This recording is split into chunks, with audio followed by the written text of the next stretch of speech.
আসসালামু আলাইকুম। বিপিএল 2026 এর আপডেট নিয়ে যদি আমি কথা বলি, সেখানে কিন্তু প্রথম দল হিসেবে এবার দল গোছানোর কাজটা আগে থেকে শুরু করে দিয়েছে ফরচুন বরিশাল। মানে কতটা প্রফেশনাল হলে এরকম করতে পারে, এবং মাঝখানে কিন্তু রংপুর রাইডার্স এবং বরিশাল দুইজনই বলা চলে বিপিএল এর সবচেয়ে সেরা এবং প্রফেশনাল টিম যাকে বলে। তো বিসিবি তো অলরেডি আমি একটা ভিডিওতে আলোচনা করছি 6 বছরের 2031 সাল পর্যন্ত চুক্তি দিবে যারা এরপরে ফ্র্যাঞ্চাইজি আসবে। তো কথা বলবো আজকে যে বিপিএল এ বর্ষণ ফরচুন বরিশালের অলরেডি কিন্তু বিদেশি যে লিস্ট সেটা কিন্তু অলরেডি রেডি করে ফেলেছে তারা। কিভাবে রেডি করছে আমি একটু যদি কথা বলি, সেটা হচ্ছে মন গড়া কথা তো আমি বলতে পারবো না। বিপিএল এর যে ফরচুন বরিশালের যে কর্ণধর, ফরচুন বরিশালের যে মালিক, তিনি মিডিয়াতে এসে প্রায় মাঝে মাঝে কথা বলেন, এবং সবচেয়ে বড় এখন যে বিষয়টা নিয়ে তিনি পদক্ষেপ নিচ্ছেন সেটা হচ্ছে বিপিএল 2026 বা 25টা যেন ফরচুন বরিশালে হয়। এই বিষয়টা নিয়ে কিন্তু খুব তরজোরের ভিতর কিন্তু সে আছে।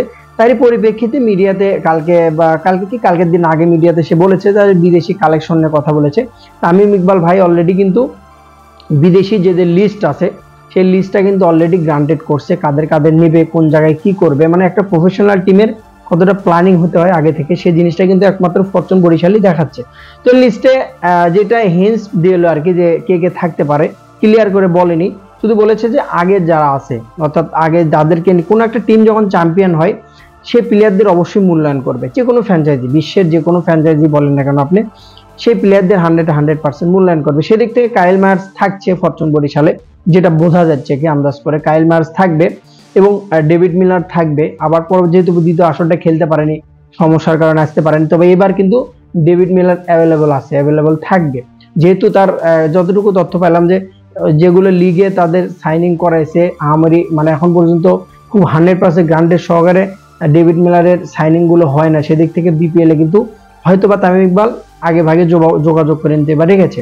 তো ঠিক আছে, সেখান থেকে বলা চলে যে ডেভিড মিলার খেলতে পারে, এবং সেখান থেকে কাইল মায়ার্স আছে। শাহিন শাহ আফ্রিদি এটা একটা মোস্ট বি, মানে শাহিন শাহ আফ্রিদি যদি এক ম্যাচের জন্য হয় তাহলে কিন্তু ফরচুন বরিশাল নিয়ে আসবে, এটা তামিম ইকবাল আনবেই। এটা মোটামুটি আমার কাছে, আমি নিজে ব্যক্তিগত 80% আমি মনে করি। জাহানাদাত খান দুর্দান্ত বল করেছিল, দুর্দান্ত লেভেলের বল করেছিল, এবং বলা চলে যে ফাহিম আশরাফও কিন্তু খুব ভালো করেছিল ফরচুন বরিশালের হয়ে। তো পাকিস্তানি কিছু কালেকশন থাকবে 100% যেগুলোর নাম বললাম এর ভিতরে থাকবে। তবে অস্ট্রেলিয়া থেকে ওপেনার নিয়ে আসার জন্য খুব তোড়জোড়, খুব চেষ্টা চালাচ্ছে ফরচুন বরিশাল, খুব চেষ্টা চালাচ্ছে তামিম ইকবালের সাথে।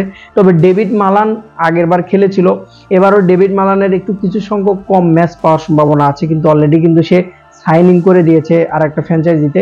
তো বরিশাল অবশ্যই চাচ্ছে যে তাদের যে আগের যে টিমটা, আগের যে চ্যাম্পিয়ন, ডিফেন্ডিং চ্যাম্পিয়ন তারা, যেহেতু বিপিএল এর, সেই টিমটার থেকে বিদেশি যারা ছিল ডেভিড মালান, কায়েল মায়ার্স, জাহানাদাত খান, শাহিন আফ্রিদি, ফাহিম আশরাফ, এবং যারা ছিল টোটালে তাদেরকে রাখার জন্য এবং তাদেরকে নিয়ে আগানোর জন্য। মাঝখানে কিন্তু যখন বিপিএলটা ঢাকা থেকে চিটাগংয়ে যাবে, চিটাগং থেকে তাদের বরিশাল নিজের এলাকাতে যাবে, সেখান থেকে যখন আপনার সিলেটে যাবে, যখন এরকম ভাবে যখন হস্তান্তর হতে থাকবে, ক্রমে ক্রমে তারা কিন্তু প্লেয়ার নিয়ে আসবে। প্ল্যানিংটা কিন্তু ফরচুন বরিশালের এরকমটাই চলছে, যেটা নিউজ আর কি। তো একটা প্রফেশনাল টিম তখনই এত কিছু আগে থেকে ভাবে যারা যে সত্যিকার অর্থে বিপিএল এর মান সম্পর্কে, বিপিএল এর যে মান আছে, বিপিএল এর যে পরিমাণ ক্রেজ ফরচুন বরিশালের, এরকম একটা মান সম্পূর্ণ ব্যালেন্স টিম সাজাতে হলে আগে থেকে প্ল্যানিংটা কিন্তু যে কোনো একটা প্রফেশনাল অবশ্যই একটা ফ্র্যাঞ্চাইজির কাজ। ফরচুন বরিশালে পার্সোনাল ব্যক্তিগতভাবে অনেকটা ভালো লাগে। তো বিদেশি কালেকশন গুলো মোটামুটি আমার কাছে মনে হয়েছে যে নতুনত্ব দুই একটা থাকতে পারে, এবং আগের যারা আছে তারাই কিন্তু অলরেডি থাকবে। তো প্রথম দল হিসেবে বিপিএল 2026-এ কিন্তু দল গোছানোর কাজ শুরু করে দিল ফরচুন বরিশাল। দেখা যাক সামনে কি হয়। আর একটা নিউজ অ্যাড করে দেই, ফরচুন বরিশালে কিন্তু বিসিবির কর্মকর্তারা অলরেডি কিন্তু কালকে যাওয়ার কথা বা পরশু দিন যাইতে পারে, 30 তারিখের আগে যাবে, যে অবশ্যই কিন্তু ভিজিট করে আসবে। এটা নিয়ে কিন্তু একটা আলোচনা হবে এবং একটা পরিকল্পনার একটা বিষয় আছে যে এই বছর বিপিএল ফরচুন বরিশালে হবে কিনা। বেস্ট অফ লাক, সালাম আলাইকুম।